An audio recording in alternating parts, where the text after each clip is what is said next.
राजस्थान, जहां दिन में तपती रेत धधकती है और रात में ठंडी हवाएं रूह तक छू जाती है। इसी धरती पर अरावली पहाड़ियों के बीच बसा है भानगढ़ का किला। दूर से देखने पर यह किला वीरान और टूटा फूटा लगता है, लेकिन कहते हैं कि इसके हर पत्थर में एक कहानी दबी है। राजा भागवत दास ने 16वीं शताब्दी में इस किले का निर्माण कराया था। उनके पुत्र माधो सिंह को यह किला उपहार में मिला। तब भानगढ़ एक सुनहरा नगर था। चौड़े रास्ते, मंदिर की घंटियां, बाजारों की चहल पहल और महल में होने वाले उत्सव। लोग यहाँ शांति और समृद्धि से रहते थे। लेकिन समय धीरे धीरे बदलने लगा। हर नगर की एक किस्मत होती है, और भानगढ़ की किस्मत लिखी गई थी अंधेरे, श्राप और विनाश के साथ। भानगढ़ की रानी रत्नावती की सुंदरता अपार थी। लोग कहते थे कि उनकी मुस्कान से महल रोशन हो जाया करता था। उनकी आंखें इतनी गहरी थी कि जो भी देखे उसमें खो जाता था। लेकिन वो सिर्फ सुंदर ही नहीं थी, बुद्धिमान और साहसी भी थी। उनकी इसी सुंदरता पर अपना दिल हार बैठा था सिंहिया, जो एक खतरनाक तांत्रिक था। उसका चेहरा झुर्रियों से भरा और आंखें बिल्कुल लाल थी। वो काले जादू का माहिर था और अपनी शक्तियों से गांव वालों को डरा कर जीता था। वो तांत्रिक ने ठान लिया था कि चाहे जो भी हो जाए, बस रानी रत्नावती उसकी हो जाए। एक दिन रानी अपनी दासियों के साथ वहां के बाजार में आई हुई थी। उसी बाजार में सिंहिया ने इत्र की एक शीशी खरीदी और उस पर तंत्र मंत्र कर दिया। वह चाहता था कि जैसे ही रानी उस इत्र को लगाएगी, उनका दिल उसी तांत्रिक पे आ जाएगा। लेकिन किस्मत ने उसका खेल पूरी तरह बिगाड़ दिया। रानी ने जैसे ही उस शीशी को अपने हाथ में लिया, उन्हें अजीब सी लहर महसूस हुई। उनकी तेज बुद्धि ने पहचान लिया कि इसमें जादू किया गया है। उन्होंने तुरंत हंस के कहा, सिंहिया, तू सोचता है कि मुझे अपनी बस में कर लेगा? ये तेरी भूल है। और उसी समय उन्होंने उस शीशी को पास की चट्टान में फेंक दिया, और चट्टान अचानक लुढ़कने लगा और सीधे आकर उस तांत्रिक पर गिर गया। मरते हुए उसकी कराह पूरे बाजार में गूंज उठी। उसने दांत पिसते हुए कहा, रत्नावती, तूने मेरी मौत दी है, लेकिन मैं तुझे शांति से नहीं जीने दूंगा। ये भानगढ़ उजड़ेगा और यहाँ कोई भी चैन से नहीं रह पाएगा। तू चाहे जहां भी हो, तेरी आत्मा इस नगर के साथ बंध जाएगी। उसकी अंतिम शब्द मानो जैसे आग की तरह हवा में गूंज गए।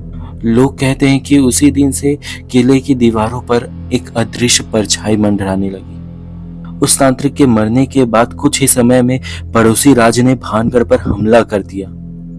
कहते हैं कि यह हमला अचानक नहीं था, बल्कि श्राप की वजह से ही था। ये श्राप भानगढ़ की किस्मत बदल चुकी थी। युद्ध भयंकर था। महल की दीवारों से तीरों की बारिश होती रही, तलवारें टकराती रही और खून की नदियां बहती रही। महल के गलियारों में चीखें गूंजने लगी, और रानी रत्नावती भी इस संघर्ष में शहीद हो गई। कहते हैं कि उनकी आत्मा उसी समय किले की उन दीवारों में कैद हो गई, और पूरा नगर जलकर खंडहर बन गया। जहां कभी बच्चों की हंसी गूंजती थी, वहां अब राख उड़ रहे थे। जहां मंदिरों में शंख बजते थे, वहां सिर्फ सन्नाटा रह गया था। और इसी घटना के बाद भानगढ़ का नाम इतिहास के पन्नों में दर्ज हो गया, एक श्रापित नगर के रूप में। आज जब कोई भी भानगढ़ जाता है तो दिन में यह सिर्फ एक टूटा फूटा किला ही दिखाई पड़ता है। लेकिन जैसे ही शाम होती है, वहां का माहौल पूरा बदलने लग जाता है। हवा भारी हो जाती है, जैसे कोई अदृश्य शक्ति सांस ले रही हो। एएसआई ने यहाँ साफ चेतावनी दे रखी है, सूरज के डूबने के बाद प्रवेश वर्जित है। क्योंकि कई लोगों ने यहाँ अजीब घटनाएं और अजीब चीजें महसूस की हैं। किसी ने औरतों की चीखें, कभी तो किसी दृश्य शक्ति के कदमों की आहट, और कभी तो ऐसा हुआ है घंटियों की आवाज मंदिरों में अपने आप आने लग जाती है। और अचानक वहां की नॉर्मल हवा में उस ठंडी हवा का अलग से महसूस होना लोगों के रूह का अपने पे मजबूर कर देता था। कई लोग यहाँ रात को रुकने की कोशिश भी किए, लेकिन वापस कभी नहीं लौटे। और जो लोग लौटे उन्होंने बताया कि हमने सफेद कपड़ों में एक औरत को देखा जिसके लंबे और खुले बाल थे। उसकी आंखें एकदम काली थी और फिर वो अचानक गायब हो गई। गांव वाले कहते हैं कि वो रत्नावती की आत्मा है। कुछ मानते हैं कि उस तांत्रिक का साया अब भी किले की दीवारों में घूमता रहता है। भानगढ़ की कहानी सिर्फ एक प्रेम और श्राप की कहानी नहीं है, बल्कि ये उस चीज की याद दिलाता है कि लालच और मोह का अंत हमेशा हमेशा विनाश ही होता है। आज भी जब उस नगर में रात के समय ठंडी हवा बहती है और किले की टूटी खिड़कियों से चांद की रोशनी झांकती है, तो लगता है मानो जैसे कोई अदृश्य शक्ति हमें देख रही है।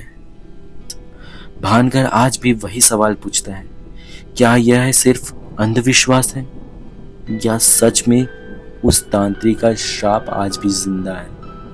कहानी चाहे जो भी हो, लेकिन जो भी इसे सुनता है उसके दिल में एक सिहरन जरूर दौड़ जाती है।